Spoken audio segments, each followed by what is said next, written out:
নমস্কার বন্ধুরা, প্রিয়া blog with কিচেনে সবাইকে স্বাগত জানাই। মহাদেবের আশীর্বাদে আশা করি সবাই ভালো আছেন, সুস্থ আছেন। বন্ধুরা, প্রত্যেক বাড়িতেই প্রত্যেক দিন রুটি হয়ে থাকে।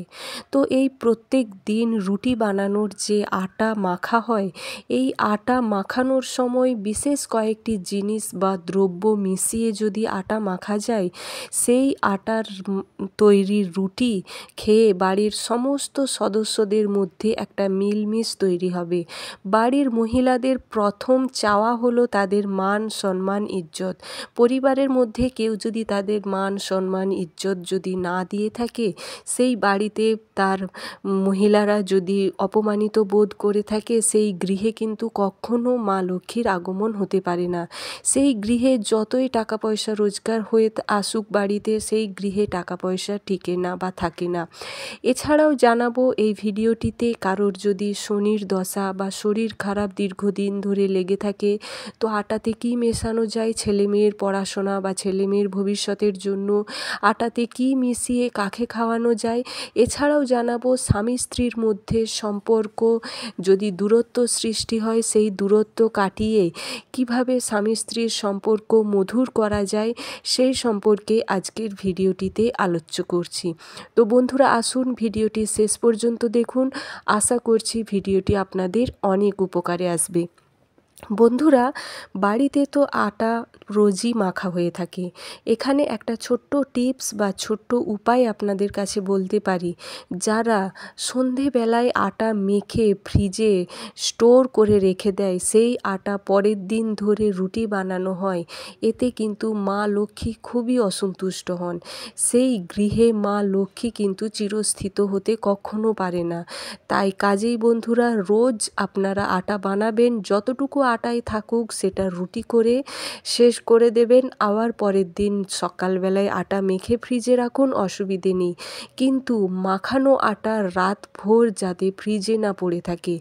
তো বন্ধুরা, আসুন জানুন প্রথমে যে মহিলাদের মান সম্মান ইজ্জত বা বাড়ির প্রত্যেকটি মহিলারা কিভাবে মান সম্মান পায়, সেটা বাড়ির সদস্যদের কাছ থেকেই হোক বা বাড়ির বাইরে পাড়া প্রতিবেশী আত্মীয় স্বজন সকলের কাছেই।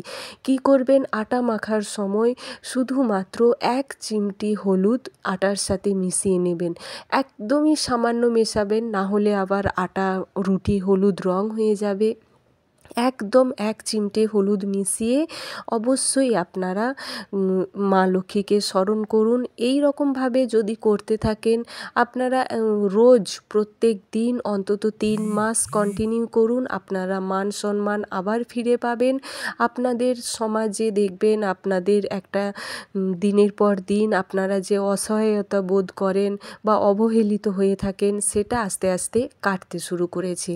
দ্বিতীয়ত, যে বাড়িতে স্বামী স্ত্রীর মধ্যে সম্পর্ক মধুর থাকে না, অর্থাৎ স্বামী স্ত্রীর মধ্যে কথা কাটাকাটি, দিনভর ঝামেলা অশান্তি লেগেই থাকে, সেই পরিবারে বিবাহিত মহিলারা, এটা অবশ্য সকলেই করে থাকেন আশা করি, কি করবেন, বিবাহিত মহিলারা 1 চিমটি সামান্য লবণ আটার সাথে মিশিয়ে নেবেন। শুধু লবণ মেশালেই হয় না বন্ধুরা, একটি মন্ত্র রয়েছে, সেই মন্ত্রটি 11 বার করে রোজ আটা মাখার সময় চান্ট করতে হয়, অর্থাৎ জপ করতে হয়। তো কেউ যদি কোনো মহিলা বা কারোর যদি ইচ্ছুক থেকে থাকেন যে মন্ত্রটা কি, কমেন্ট করবেন, আমি অবশ্যই জানিয়ে দেব। এরপর আসি তৃতীয়ত। এখন চিন্তা বেশিরভাগ মহিলাদের তাদের সন্তানের পড়াশোনা বা সন্তানের ভবিষ্যৎ নিয়ে, তারা কি করবে, কিভাবে প্রতিষ্ঠিত হবে। সেক্ষেত্রে কি করবেন বন্ধুরা, অবশ্যই আপনারা বুধবার দিন রুটি যে বানাচ্ছেন, একটু মধু লাগিয়ে রুটি বানান। সেই রুটি আপনারা একটা রুটি বানান, অল্প একটু মধু বানিয়ে সেই রুটি আপনারা কোনো তোতা পাখি বা কোনো টিয়া পাখিকে খাওয়াতে পারেন। এছাড়াও হয়তো কারোর বাড়িতে নাও থাকতে পারে, সেক্ষেত্রে কোনো পাখি যেখানে পাখিরা খায় সেখানেও খাইয়ে দিতে পারেন। 5টা বুধবার আপনাদের কিন্তু পরপর করতে হবে। যদি কন্টিনিউ 3 মাস করতে পারেন তো খুবই ভালো। যদি অসুবিধে থেকে থাকে তো কন্টিনিউ 5টা বুধবার করতে হবে। এই নয় 2টো বুধবার করে ছেড়ে দিলেন, আবার পরে 2টো বুধবার করলেন, এমনটা যেন না হয়। চতুর্থ, বন্ধুরা চতুর্থ, যাদের খুব শারীরিক অসুস্থতা যারা বোধ করে, দীর্ঘদিন ধরে এই রোগ সেই রোগ একদম ওষুধের মধ্যেই যারা ডুবে থাকে, তারা কি করবেন, শনিবার দিন আটার রুটি যখন করছেন একটু সর্ষের তেল মিশিয়ে, আটার রুটিতে একটু সর্ষের তেল মিশিয়ে আটার সাথে রুটি বানিয়ে ফেলুন। তারপর ওই রুটিটা আবার সর্ষের তেল মাখিয়ে কোনো কালো কুকুরকে খাওয়ান, বা কালো কুকুর যদি সামনে থাকে এমনভাবে রুটিটা দেবেন যেন কালো কুকুর সেই রুটি খেয়ে যায়। আপনারা এই রকম 5টা শনিবার করুন, দেখবেন শরীরের অসুস্থতা আস্তে আস্তে সুস্থতায় পরিণত হতে চলেছে। এরপর ধন, বৈভব, ঐশ্বর্য বা টাকা পয়সা, অর্থ কে না চায়, সকলেই তো টাকা পয়সা রোজগার করেন, কিন্তু বাড়িতে টিকছে না, যে কোনো উপায়ে টাকা পয়সা বেরিয়েই যাচ্ছে। সেক্ষেত্রে কি করবেন বন্ধুরা, মঙ্গলবার দিন আপনারা একটু ঘি মিশ্রিত করে রুটি বানাবেন। তারপর অবশ্যই আপনারা মঙ্গলবার দিন ওই রুটি একটা মিষ্টি বা একটু গুড় লাগিয়ে যদি কোনো গোমাতাকে খাওয়াতে পারেন, সেক্ষেত্রে আপনারা যদি করতে পারেন এমন জিনিসটা, প্রতিদিন এই কাজটা করতে পারেন, তাহলে তো খুবই ভালো। না হলে মঙ্গলবার সপ্তাহে একটা দিনই করুন, মঙ্গলবার, দেখবেন আপনাদের অর্থের যে টানাপোড়েন, অর্থের যে কষ্ট, সেই কষ্ট আস্তে আস্তে চিরতরে দূর হয়ে যাচ্ছে। এরপর আসি বন্ধুরা, যারা প্রফেশনাল, অর্থাৎ যাদের চাকরি ক্ষেত্রে, ব্যবসা ক্ষেত্রে যাদের উন্নতি চাই, তারা কি করবেন বন্ধুরা, তাদের একটি হয়তো সপ্তাহে নানান কাজে আপনারা থাকেন, নানান কাজের মধ্যে, নানান সমস্যার মধ্যে থাকেন। যারা বিবাহিত মহিলারা, যারা বাইরে চাকরি করতে যান না, তারা বাড়িতেই হয়তো, স্বামীরা চাকরিতে বেরোন, তাদের রান্নার জোগাড় বা ছেলেমেয়ের দেখভাল বা বাড়ির সংসারের কাজের মধ্যেই যারা ডুবে থাকেন। যারা আবার অনেক মহিলারা আছেন যারা বাড়ির বাইরে বেরোন চাকরি সূত্রে, সেক্ষেত্রে সপ্তাহের একটি দিন অন্তত ছুটিতে বাড়িতে থাকেন, সেটা বেশিরভাগ রবিবার দিনই হয়ে থাকে। সেক্ষেত্রে কি করবেন, একটা রবিবারেই করুন। কি করবেন বন্ধুরা, একটু সামান্য আটা নেবেন, আটাতে একটু কাঁচা দুধ মেশাবেন, আর একটু গঙ্গা জল মেশাবেন, আর একটু চিনি মেশাবেন। এই 3টে মিক্সড করে একটি রুটি তৈরি করবেন। এই রুটি রবিবার দিন অল্প একটু দুধের মধ্যে রুটিটা ছোট্ট ছোট্ট টুকরো করে ফেলে দিন। তারপর কোনো কুকুরকে এই রুটির টুকরো খাইয়ে দেখুন।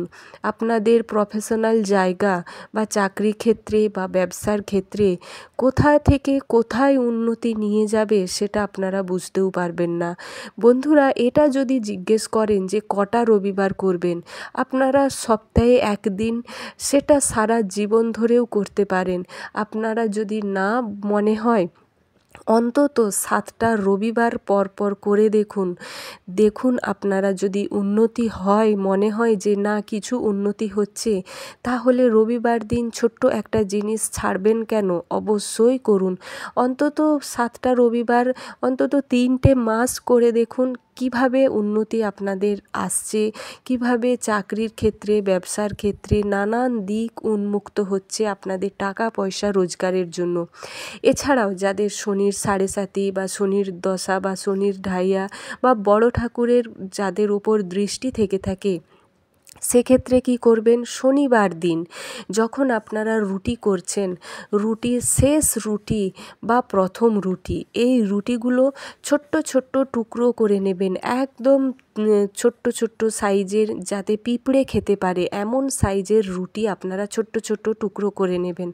তারপর ওই রুটিগুলোর সাথে একটুখানি চিনি মিশ্রিত করবেন। আর হ্যাঁ বন্ধুরা, যখন আটা মাখছেন তার সাথেও কিন্তু অল্প চিনি দিতে ভুলবেন না। তারপর রুটিগুলো টুকরো করে নিয়ে একটুখানি চিনি মিশ্রিত করে দেখবেন এমন জায়গায় দেবেন যেখানে কালো পিঁপড়ে ওই রুটি এসে খেয়ে যান। কী পরিমাণে যে ভালো ফল পাবেন আপনারা তা কিন্তু কল্পনাও করতে পারবেন না। করে দেখুন, আশা করছি আপনারা কিন্তু সফলতা পাবেনই পাবেন। এছাড়াও প্রত্যেক দিন যদি আটা মাখার সময় অল্প একটু লবণ, অল্প একটু হলুদের গুঁড়ো, অল্প একটু ঘি আর অল্প একটু চিনি, একদম অল্প, এত পরিমাণে অল্প দেবেন যাতে না দেওয়ার মতোই হয়, শুধু জাস্ট টাচ করে দেবেন। এই 4টা জিনিস যদি রোজ দিয়ে আটা মেখে রুটি করতে পারেন, মা লক্ষ্মী প্রচুর পরিমাণে খুশি হয়ে সেই সংসারে অর্থের বর্ষা করবে, অর্থের বৃষ্টি আসবে। তো বন্ধুরা, এই ছিল আজকের ভিডিও। ভালো লাগলে লাইক